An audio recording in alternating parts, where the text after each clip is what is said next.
Denzel Washington says, I don't watch movies anymore. I don't go to the movies. I'm tired of movies. Then we had an article that came out by Variety called Disney's Boy Trouble. Studio seeks original IP to win back Gen Z men amid Marvel Lucasfilm struggles. Huh, interesting. It's honestly quite hilarious that Disney is just now realizing that they need to win men back, specifically, I guess, Gen Z men. I don't know why just Gen Z men, but they need to put out original ideas, and they're scrambling to get back men when they've spent years pushing them away. Marvel became a copy and paste formula. Star Wars, to a lot of fans, feels like it's stuck in this endless loop of rehashes, and a lot of the storytelling started to feel like some corporate strategy than actual creativity. People were noticing a lot of IRL politics stuff being placed in movies where they don't make any sense. So of course, younger guys, younger people in general actually, just checked out. Why not? It's not like they were being offered anything fresh. It's not like the studios were saying, hey, we respect your time, we respect your imagination, we respect you as consumers. And only now Disney's like, after how many years? Oh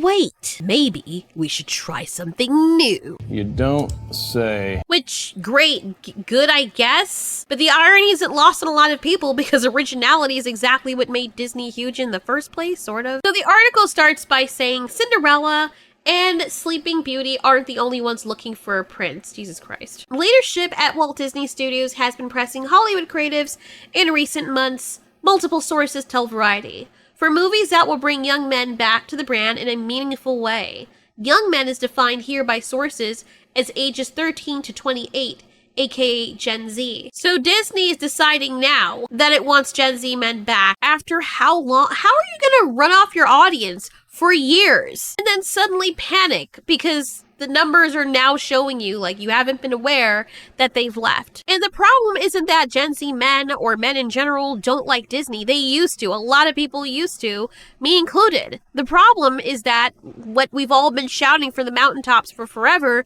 is that Disney stopped giving all of us anything that felt exciting or original, and you chased everybody away with all of these formulas that no longer work, that you're beating with a dead horse, and these endless reboots and nostalgia after nostalgia, and only realizing that your value is gone, and it's like a delayed effect because your fans have been telling you that for so long. They should have already been doing this from the get-go. Trying to win your audience back after the fact is a lot harder than never losing them in the first place. And I don't know, it just feels like Disney doesn't actually know what audiences want anymore. And instead of building strong, balanced characters, I've noticed that with Marvel, with anything Disney, they've kind of leaned into this habit of making men the punchline or the problem in every story. And yeah, a joke here or there, whatever. But it's never at the expense of the women, it's always at the expense of the male characters. And then when it becomes the default lens, men being portrayed as dumb, selfish, evil. He contributed immensely to the field, so I won't roast Tony Stark off rip. But I don't have $1 billion. Tony Stark was able to build this in a cave with a bunch of scraps! Weak or useless. Did you get what you wanted from this life? I mean, it's not surprising that young guys aren't interested. I mean, nobody, no matter the demographic, wants to consistently watch themselves being berated or vilified on screen. Call me crazy, but it kills the relatability and drains the fun out of everything. If Disney really wants Gen Z men back, you're gonna have to do a lot more than, ooh, let's just create new IPs. For goodness sake, show male characters who are worth rooting for again, alongside the strong women. And when I say strong women, I don't mean asshole bratty women who haven't earned their right to be arrogant, or just simply look at the older films. I recently did a video covering masculinity on Star Trek and why it appeals to me, this being a much older show. And I think a lot of people can agree, men and women. So after the other segment, the article continues by saying, first, every film studio is looking for better ways to convert young audiences into habitual moviegoers. Numerous studies show that Gen Z men in particular are a lonely, gaming-obsessed group who were hampered in their formative years by COVID-19 lockdowns, not the easiest segment to grasp. Interesting. But what's surprising producers and writers and other partners in the larger industry is that Disney has been calling for original concepts to lure the demo back to the movies. Wow. First of all, fuck you. This is really rude. I don't care what the studies say. You could have worded this better, because this came across as very hostile, antagonistic, and extremely condescending. Oh, they're lonely, gaming-obsessed group who were hampered in their formative years. Not the easiest segment to grasp. That's the kind of attitude that dripping with condescension is the reason why people are not going to these movies. Because first of all, men don't like seeing that. And the media showcases it.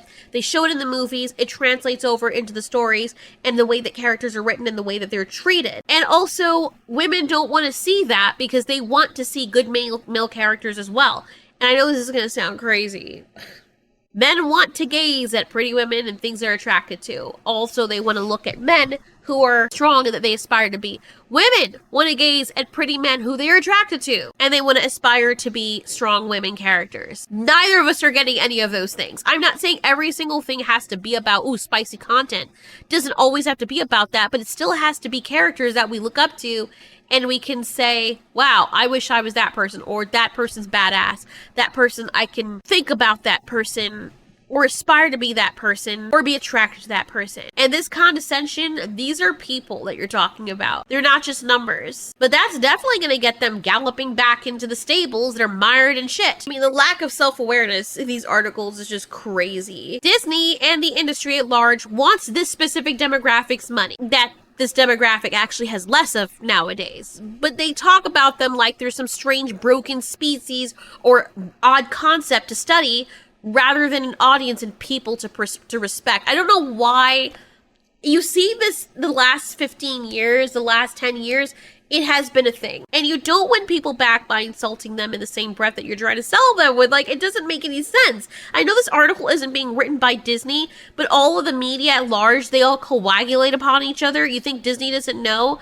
That's the bigger issue here. Studios keep approaching audiences from a place of this condescension rather than curiosity or, like I said, crazy respect. They don't ask, hey, what would resonate with the audience? Or what do you guys like? They don't open up the communities and say, what would you guys like? What does the majority of your audience like? Let's look at the products that they're consuming the most, the old ones that work. Let's look at what worked. Instead of trying to modernize everything and trying to fix something that's not broken, how about you go back to the drawing board and see what's still selling off the shelves? And it's probably either Eastern media or the older media from America or from the West. It's just so disrespectful. I wonder why they don't do that with women. So the article continues saying, built-in interest is not nearly as guaranteed for such an audience, which propelled Warner Brothers, a Minecraft movie, to nearly $1 billion haul. That was a game Gen Z played as very small kids, not to mention the euphoric viral moments it created for young men, filming key moments inside multiplexes and sharing them on platforms like TikTok.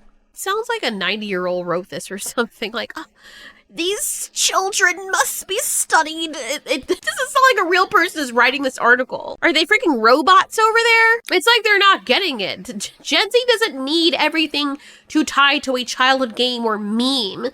Just give us something genuine. Give the people at large something genuine instead of manufacturing it or trying to corporatize it or modernizing it. Not everything needs to be modern. And I don't know what they think modernization means. It usually means taking and sucking the soul out of everything, which is kind of disgusting. Give them something good that's not dripping with corporate cynicism. People will show up. Look at the movies that they are showing up for. Like, they're basically admitting that they don't believe they can make something new that stands on its own. That's why it makes no damn sense. Everything they do and everything we've seen from them as of late just proves that they have a lack of confidence while pretending that the audience is somehow the problem. And that they're in and of itself, that's another problem. They're always blaming the audience. Every time something flops, it's the audience. They're toxic. The men are toxic. It's just, it's never anything that they take accountability for. Proceeding further down the article, it says one top film executive at a Disney rival says every studio should be looking for originals as sequels and reboots continue to exhaust the culture, even if they're backing in moviegoers in the short term. I never thought I'd say it, the exec muses about the Magic Kingdom's Boy Troubles despite its gem box of iconic IP. It looks like Disney's gonna have to start trying. You all are gonna have to start trying. It's not just Disney, by the way. Like, I mean, it's not a freaking epiphany, so thank you for pointing out the obvious. Everyone's pretending like it's this new discovery that audiences are sick to death of sequels and reboots. People have been screaming it. Everyone has been screaming it. The box office is screaming it. That's how disconnected these studios are. And it's very sad because when you look at these old movies, these classical, and I don't know why they're not bringing back 2D animation. why they're shying away from that so much. But you look at these older movies, and this is a studio that literally built its empire on risk and imagination, creativity, and wholesomeness sometimes. Now we're in 2025 at the time this video was released, and now people are like, well, I think they're gonna have to start trying. Really? The other thing, and I know it sounds like a very small task or trivial to some, but Disney's gonna have to relearn, and a lot of studios are gonna have to relearn how to celebrate masculinity and femininity in a way that actually resonates with people. Because we've seen Disney princesses in these older movies. We've seen the princes. We want to see capable characters in both. It doesn't mean they have to be perfect characters. It means people who embody the best and worst of being human. And since it's been done to death, we're tired of seeing men who are reduced to bumbling idiots and women who are reduced to flawless saints who can do no wrong, and even if they do as bad or worse than the men do, they're excused for it. And Disney is failing at that balance. A lot of studios, for the most part, are failing at that balance. Also, you don't have to feminize every single thing. And there are a lot of other things we have to contend with, but I think this is one of the foundational things that they've moved away from that we've seen an issue with. If they actually leaned into celebrating masculinity and femininity, they'd solve half of their boy trouble without even needing to say the words. So yeah, let's see if they finally get it. Like, oh my god, 10, 20, 30 years later, oh, I think they don't like us making fun of them. 50 years later, I think we need to start creating new things. They're just trotting along. By the time they finally figure it out, there'll be a fart in the wind, and there'll be like 10 more studios that have taken their place, and they'll be reduced to probably making asylum-style quality movies.